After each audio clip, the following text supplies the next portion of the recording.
दर्शक फ्रांसের president Emmanuel Macron দেশের সব হাসপাতালকে নির্দেশ দিয়ে দিয়েছেন তৃতীয় বিশ্বযুদ্ধের জন্য যেন তারা প্রস্তুত থাকে। আজ থেকেই 2026 সাল পর্যন্ত প্রতিটি হাসপাতালে অন্তত 50,000 বেড রাখার নির্দেশ দেওয়া হয়েছে। কারণ কি? কারণ হাজার হাজার সৈনিক আসবে যারা আহত হবে কিংবা শহীদ হবে, তাদের চিকিৎসা ও সেবার জন্যই এই বিশেষ প্রস্তুতি ফ্রান্সের। এই সৈনিকরা হবে মূলত ফ্রান্স ও ন্যাটোর অংশ। সুতরাং দর্শক, এখন মানেটা একদম পরিষ্কার, ইউরোপ ধীরে ধীরে এক ভয়াবহ যুদ্ধের দিকে এগোচ্ছে। এমনকি ম্যাক্রো খোলাখুলি এখন এও বলেছেন ফ্রান্স এখন যুদ্ধক্ষেত্রের ঠিক কেন্দ্রে, মানে ব্যাটেল ফিল্ডে পরিণত হতে চলেছে। সামনে হয়তো ইউরোপের মাটিতেই বড় ব্যাটেল হতে চলেছে। মানে ম্যাক্রো যা বোঝাতে চাইছেন সেটা খুব স্পষ্ট। মূল যুদ্ধটা যেখানে হবে, যেখানে বেশি লাশ পড়বে, রক্ত ঝরবে, মানুষ মরবে, সেই কেন্দ্রস্থল হবে ফ্রান্স। তাই দেশের প্রতিটি হাসপাতালকে সামনে এনে বিশেষ গুরুত্ব দেওয়া হচ্ছে। বলা হয়েছে সব দিক থেকে প্রস্তুত থাকতে হবে। হাসপাতালগুলোর যতগুলো বেড আছে তার একটাও যেন খালি না থাকে, সবগুলোই রাখতে হবে একদম রেডি পজিশনে। আর এখানেই আসে সবচেয়ে চমকে দেওয়ার মতো অংশটা। ফ্রান্সের সরকার তাদের জনগণকেও সরাসরি বলেছে যেন প্রত্যেকে নিজের ঘরে মজুদ রাখে অন্তত 6 লিটার পানীয়, ক্যানজাত খাবার, battery, torch light, paracetamol, bandage সহ বিভিন্ন জরুরি চিকিৎসা সামগ্রী। এছাড়াও টাইম লাইনও জানিয়ে দেওয়া হয়েছে 2026 পর্যন্ত। কারণ আশঙ্কা রয়েছে এই সময়ের মধ্যে পারমাণবিক যুদ্ধের, এবং স্পষ্টভাবে বলা হয়েছে এই যুদ্ধ হতে পারে রাশিয়ার সঙ্গে। এখন শুনুন ওরা কী ধরনের ভবিষ্যৎ পরিস্থিতির ছবি আঁকছে। তাদের ভাষায় সামনে যে লড়াই আসছে তা কী ধরনের হবে সেটা আপনারা অনেকটাই বুঝতে পারছেন।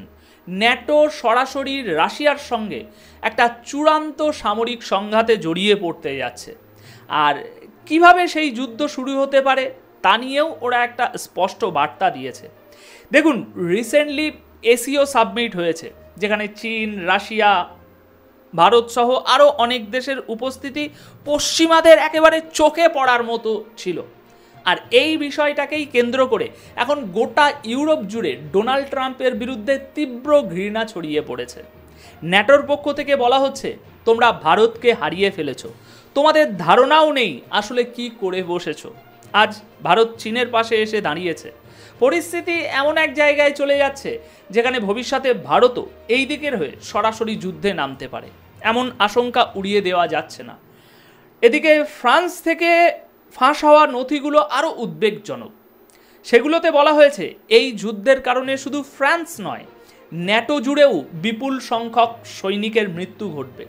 আর এই কারণেই ফরাসি সরকার দেশের হাসপাতালগুলোকে জানিয়ে দিয়েছে সেনাবাহিনী ও সাধারণ নাগরিক মিলিয়ে প্রতি মাসে অন্তত 50,000 বেড প্রস্তুত রাখতে হবে।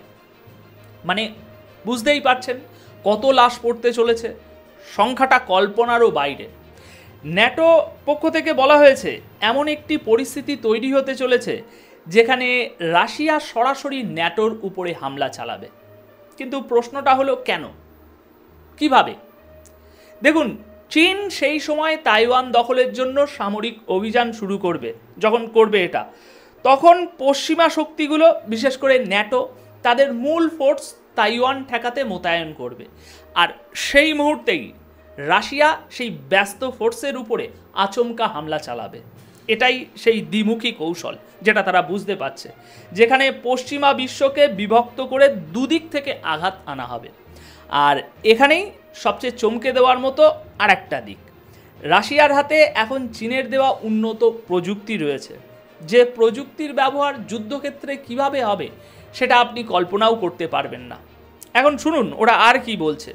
দর্শক, ওদের মতে এই যে গোটা পরিস্থিতি গড়াচ্ছে এর পরিণতি একেবারে সরাসরি পারমাণবিক যুদ্ধে পৌঁছাতে চলেছে। আর সেই যুদ্ধের সময় লাগবে মাত্র 10 মিনিট। এই 10 মিনিটেই ইউরোপ কার্যত ধ্বংস হয়ে যাবে। পুরো 6টি দেশ সরাসরি পারমাণবিক আঘাতে বিপর্যস্ত হবে যদি রাশিয়া একটি হাইপারসনিক মিসাইল ছোড়ে, যার মাথায় থাকবে 6টা পারমাণবিক ওয়ারহেড। সেই একটা মিসাইল দিয়েই 6টা দেশ একসঙ্গে উড়ে যাবে, একেবারে মাটির সঙ্গে মিশে যাবে তাদের অস্তিত্ব। এবং এটুকু শুধু ভবিষ্যৎবাণী নয়, ওদের ভাষায় রাশিয়া এখন যা করছে তা নিছক কূটনৈতিক চাল নয়, এটা এক গুরুতর পূর্ণমাত্রার যুদ্ধের প্রস্তুতি। দর্শক, ওদের মতে আসল প্রতারণাটা ঘটেছে ইউক্রেন যুদ্ধের মাঝখানে। ইউক্রেন যুদ্ধের মাঝখানে রাশিয়া আমাদেরকে বোকা বানিয়ে দিয়েছে। রাশিয়া যেটা করেছে সেটা হলো ওদের সর্বোচ্চ সামর্থ্যটা আমাদের দেখিয়ে দিয়েছে, আর আমরা সেটা দেখে ধরে নিয়েছি এই পর্যন্তই রাশিয়ার ক্ষমতা। আমরা ইউরোপের প্রতিরক্ষা ব্যবস্থা পরিকল্পনা সেই অনুযায়ী সর্বোচ্চ, ওটাই রাশিয়ার সর্বোচ্চ ক্ষমতা, সেই অনুযায়ী সব হিসাব কষে ওটাকেই মাথায় রেখে আমরা সব প্রতিরক্ষা ব্যবস্থা সাজিয়েছি। আমরা ভেবেছি এই শক্তি নিয়েই রাশিয়া হামলা চালাবে, এই পর্যন্তই ওদের ক্ষতি করার ক্ষমতা। এই ধরনের ড্রোন, এই ধরনের মিসাইল, এটাই হচ্ছে রাশিয়ার লেভেল। কিন্তু এখন ওদের বক্তব্য একেবারেই আলাদা। ওরা বলছে এটা ছিল কেবল রাশিয়ার প্রস্তুতি পর্ব। রাশিয়া এখনও তাদের সবচেয়ে বিধ্বংসী প্রযুক্তি, সবচেয়ে ভয়ঙ্কর মিসাইল, সবচেয়ে অপ্রতিরোধ্য অস্ত্র ব্যবহারই করেনি। কিন্তু কেন করেনি? কারণ যদি ইউরোপ আগে থেকেই সেই শক্তি দেখে নেয় তাহলে তো প্রস্তুত হয়ে যাবে ইউরোপ, তাই না? আর রাশিয়া চায় না ইউরোপ জানুক পরবর্তী কি সারপ্রাইজ আসতে চলেছে। এখন ইউরোপ যে যতটা প্রস্তুতি নিয়ে রেখেছে সেটা ওই ভুল হিসাবের উপরে দাঁড়িয়ে একটা সীমিত সামর্থ্যের ছায়া দেখে নিজেদের নিরাপদ ভাবছে তারা। কিন্তু যখন সত্যিকারের যুদ্ধ শুরু হবে, রাশিয়া সেই অদেখা মিসাইল, সেই অজানা প্রযুক্তি ব্যবহার করবে, আর তার পরিণাম হবে এক অচেনা ধ্বংসযজ্ঞ। দর্শক, এই পর্যন্ত যা কিছু ঘটেছে সব মিলিয়ে পরিস্থিতি একটাই কথা বলছে, এখন থেকে 2026 পর্যন্ত সময়টা একটানা প্রস্তুতির সময় প্রত্যেকটা দেশের। তারা বলছে বিশেষভাবে প্রস্তুত করতে হবে মেডিকেল সেন্টারগুলো। কিন্তু কোথায়? এয়ারপোর্টের পাশে, কমপ্লেক্সের পাশে, ট্রানজিট হাবের পাশে, কারণ এই এলাকাগুলোই প্রথম টার্গেট। রাশিয়া হামলা চালালে আগে এই সবই উড়ে যাবে। আর এই কারণেই ডাক্তার, নার্স, স্বাস্থ্যকর্মী সবার জন্য বাধ্যতামূলক করেছে যুদ্ধকালীন প্রশিক্ষণ। সাপ্লাই চেন ভেঙে গেলে কিভাবে হাসপাতালে সেবা চালিয়ে যেতে হবে, যদি বিদ্যুৎ না থাকে তাহলে জরুরি চিকিৎসা কিভাবে দেওয়া যাবে, যুদ্ধের মানসিক ট্রমায় আক্রান্ত রোগীদের কিভাবে সামলাতে হবে, সব হাসপাতালকে একেবারে স্পষ্টভাবে সতর্ক করা হয়েছে। এখনই এইসব প্রস্তুতি শুরু করো। এই প্রস্তুতি আর শুধু চিকিৎসা নয়, এটা এখন মিলিটারি এক্সারসাইজের অংশ। এখন তারা যেটা করছে সেটা একটা নিখুঁত পরিকল্পনার অংশ। নির্দিষ্ট করে সেন্টার তৈরি শুরু হয়েছে, সেই সব জায়গা যেখানে আহত রোগীদের আনা হবে, যেখানে সাধারণ মানুষদের জড়ো করা হবে, এবং যেসব জায়গা সরাসরি আক্রমণের লক্ষ্য হতে পারে সব কিছু চিহ্নিত করে একে একে চেক পয়েন্ট বসানো হচ্ছে। আর এই পরিকল্পনার সঙ্গে জড়ানো হয়েছে সেনাবাহিনীকেও। সরাসরি বার্তাও দেওয়া হয়েছে, তোমরাও তৈরি থাকো, হাজার হাজার সৈন্য নিহত হবে। এই হিসেব ধরেই এখন পুরো প্রস্তুতি চলছে। এবং ব্যাপারটা শুধু ফ্রান্সের সেনাদের নিয়েই নয়, ন্যাটোর সেনারাও যে প্রচণ্ড ক্ষতির মুখে পড়বে তাও স্পষ্টভাবে জানিয়ে দেওয়া হয়েছে। আর বারবার বলছি এই একই কথা, এর মানে একটাই, এই যুদ্ধ এখন শুরু হবে। ইউরোপই হয়ে উঠবে মূল যুদ্ধক্ষেত্র, বার্লিন থেকে প্যারিস সব শহর। তাই এখান থেকেই আপনি বুঝে নিতে পারেন অবস্থা কতটা ভয়াবহ হতে চলেছে সামনে। আর ইউরোপ যেন নিজের ধ্বংসের একেবারে শেষ প্রান্তে পৌঁছানোর দিকেই এগিয়ে চলেছে। আর এর পেছনের কারণটা কি জানেন? দেখুন, ইসরায়েল ছাড়া দুনিয়ার আর কে চায় যে একটা চূড়ান্ত যুদ্ধ হোক? ইসরায়েল ছাড়া দুনিয়ার আর কে চায় মিডল ইস্ট একেবারে ছারখার হয়ে যাক? কে বলেছে যে আমাদের ধর্মগ্রন্থে লেখা আছে যতক্ষণ না চূড়ান্ত বা বড় যুদ্ধ হবে ততক্ষণ আমরা সামনে এগোতে পারবো না?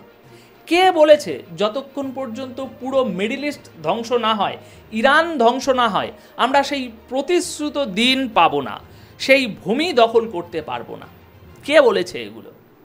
এখন আপনি যদি এই পুরো পরিস্থিতিটা একটু খেয়াল করে দেখেন ভালোভাবে, আর একটার সঙ্গে একটা ডট কানেক্ট করে মিলিয়ে দেখেন, তাহলে ব্যাপারটা পরিষ্কার হয়ে যাবে। এই হলো দর্শক বর্তমান বাস্তবতা, যা খুবই সারা পৃথিবীর জন্য খারাপের দিকে যাচ্ছে।